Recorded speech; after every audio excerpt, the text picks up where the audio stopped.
सविस्तर आहे। नारायण राणे यांनी केलेल्या मानहानी प्रकरणी माझगाव कोर्टात सुनावणी पार पडलेली आहे। नारायण राणे यांच्याकडून राऊतांपुढे तडजोडीचा प्रस्ताव मांडण्यात आला आहे। संजय राऊत यांनी मात्र कोर्टाकडे वेळ मागितलेला आहे आणि या प्रकरणी पुढील सुनावणी 10 सप्टेंबरला होतीये।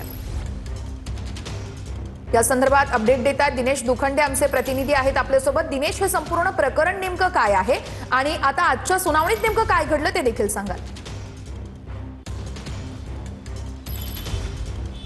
बघा, या क्षणाची ही सगळ्यात मोठी बातमी आहे। माजी केंद्रीय मंत्री आणि भाजप खासदार नारायण राणे यांनी शिवसेना उद्धव बाळासाहेब ठाकरे पक्षाचे नेते आणि खासदार संजय राऊत यांच्या पुढे त्यांनी केलेल्या मानहानी प्रकरणात तडजोडीचा प्रस्ताव ठेवलेला आहे। नारायण राणे यांच्या वतीनं आज माझगाव कोर्टात वकील ज्येष्ठ विधिज्ञ सतीश माने शिंदे सुनावणी वेळेस उपस्थित होते। आज संजय राऊत यांची उलट तपासणी या प्रकरणात होती। गेल्या 20 फेब्रुवारीला संजय राऊत यांची साक्ष नोंदवण्यात आली होती आणि आज संजय राऊत यांची सतीश माने शिंदे हे उलट तपासणी घेणार होते। सतीश माने शिंदे आज कोर्टात हजर झाले आणि त्यांनी न्यायालयापुढे संजय राऊतही उपस्थित होते। त्यावेळेस नारायण राणे यांची या प्रकरणात तडजोडीची भूमिका असल्याची माहिती कोर्टाला दिली। त्यानंतर कोर्टानेही तडजोडीच्या प्रस्तावासंदर्भात संजय राऊत यांच्याकडे विचारणा केली आणि संजय राऊत यांनी कोर्टाकडे वेळ मागितलेला आहे। आपल्या सोबत संजय राऊत यांचे वकील सार्थक शेट्टी आहेत, ज्यांच्याशी आपण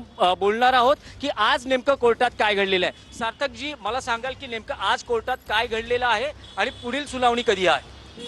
ये मैटर में संजय राउत जी का ऑलरेडी एविडेंस हो गया है। उन्होंने जो भी डॉक्यूमेंट्री एविडेंस और ओरल एविडेंस था वो कंप्लीट कर लिया था अपना। उसके बाद आज सीनियर एडवोकेट सतीश माने शिंदे जी कोर्ट में आए। उन्होंने बताया कि उनके साइड से, नारायण राणे जी के साइड से सेटलमेंट करने का प्रपोजल है। जो कोर्ट ने हमें पूछा कि आपका क्या कहना है इस पे, तो हमने कहा कि उनको जो भी है वो कॉन्क्रीट सोल्यूशन लाना चाहिए। अभी फ़िलहाल हमने कुछ स्टेटमेंट नहीं किया। हम लोग केस प्रोसीड करने के लिए रेडी है, बट उनके साइड से कुछ इन्फॉर्मेशन आया, सेटलमेंट प्रपोजल आया, तो हम फिर डिसाइड करेंगे। तो अभी अगली तारीख के बीच में, अगली तारीख के पहले उनको कुछ सेटलमेंट का प्रपोजल देना है तो वो दे सकते हैं। जो हम कंसिडर करेंगे, संजय राउत जी कंसिडर करेंगे, फिर कुछ डिसाइड करेंगे। सार्थक जी, ये कॉन्क्रीट सॉल्यूशन क्या होगा? आपको क्या लगता है? आप संजय राउत के तरफ से पक्ष रख रहे हैं, आपको क्या लगता है ये कॉन्क्रीट सॉल्यूशन क्या होगा? देखिए, अल्टीमेटली वो संजय राउत जी का कॉल होगा, बट उन्होंने जो मीडिया में सब जगह पे स्पीच दिया हुआ है, जो पब्लिश हुआ था, उनके लिए उनको कुछ सोल्यूशन देना पड़ेगा और उसके बाद ही हम कुछ सोच सकते हैं। मतलब अगर पब्लिकली अगर स्पीच किया है तो पब्लिकली ही कुछ सेटलमेंट का आपका इरादा है? अभी फिलहाल मैं कुछ कमेंट नहीं कर पाऊंगा उस पर, हमने डिसाइड नहीं किया है। But I think minimum expectation उतना होना चाहिए अगर पब्लिकली उन्होंने कुछ स्टेटमेंट पास किया है तो। फक्त या प्रकरणात एवढंच सांगू इच्छितो की नेमकं प्रकरण काय आहे।